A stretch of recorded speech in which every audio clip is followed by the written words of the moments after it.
I moved. Picture this. You're taking a Japanese test in your university class.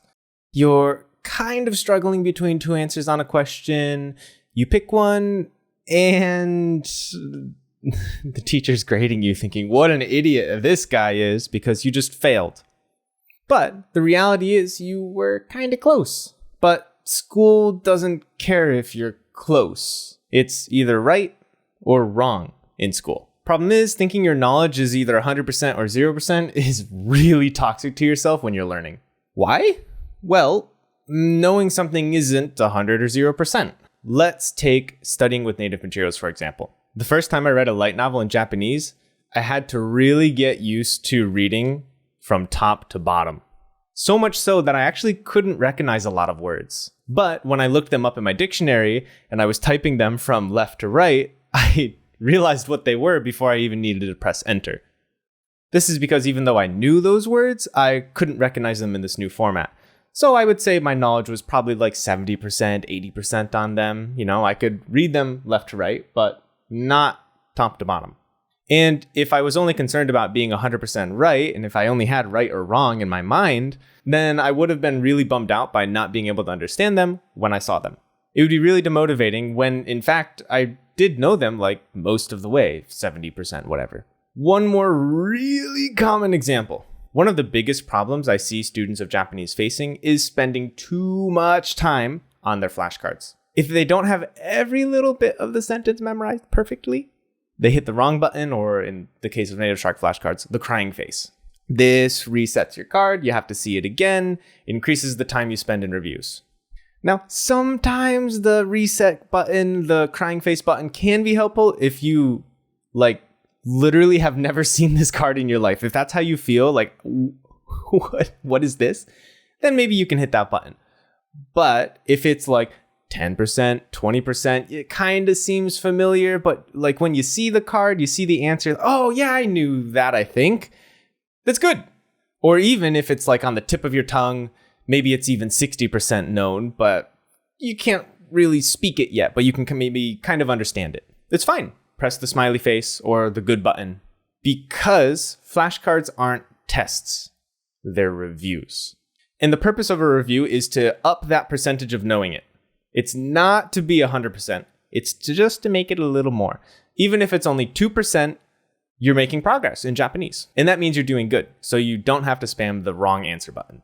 But Ty, why is spending so much time on your flashcards bad? It's because more time in flashcards means less time learning new stuff and less time getting exposure to Japanese in real and different contexts, like native materials. In other words, knowing a small amount of things, 100% or almost 100%, is nowhere near as important as knowing twice that or 3 times that at 60 or 70%. You'll be able to understand a lot more with a shaky knowledge of a lot of things, rather than just this small little pool of knowledge at a high percentage.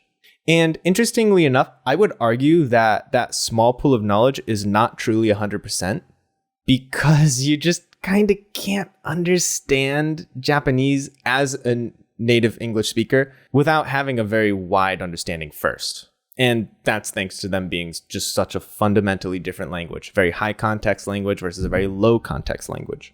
So, why are you failing at learning Japanese? Because if you're a person who only thinks at 100% or 0% right or wrong, you're beating yourself up for no reason. Japanese takes a lot of time to learn, and you should be going easier on yourself, really. Take your time. It's okay. To say that a little differently, if you're mixing up kanji, that means you're learning. The fact that you are able to mix them up at all means that there is some percentage that you know them. You couldn't have mixed them up if it was at 0%. So you'll probably get it next time, or the time after that, or the time after that. But every time you see it, you're upping that knowledge percentage. Also, probably best to study them in context and not isolation. That's a video for another time. And if you can't think of the right word when you're speaking, maybe you'll remember it in the next conversation you have. Or maybe you just have to look it up, and then having to look it up makes you want to remember it more, right? So that increases it too.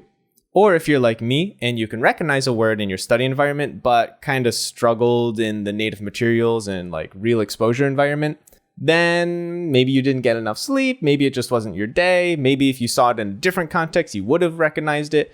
Kind of either way, no matter what, you're still upping that percent because you're seeing it again. Remember, you don't have to grind super hard. You don't have to think you're stupid when you forget a word. It's all part of the learning process. It's going to feel like you're forgetting it, but really you're just maybe at 20%. It's not very strong, but you do kind of know it. All you need to do is keep showing up. And the more you show up, the higher that percent goes. So really just the trick is don't give up. And if you want something to make learning easier, then go check out NativeShark, which is what I showed during the flashcard section. It's a holistic learning system, so all you need to do is just log in, press study now, and then not worry about if what you're learning is going to be right for you. It teaches you everything you need to know. $60 off coupon for the first 50 people in the description, supports my channel, and also there's a link for an extended free trial there too. And if you're curious on how long it takes to learn Japanese, go check out this video here. Good luck out there, happy studies, and thanks for watching.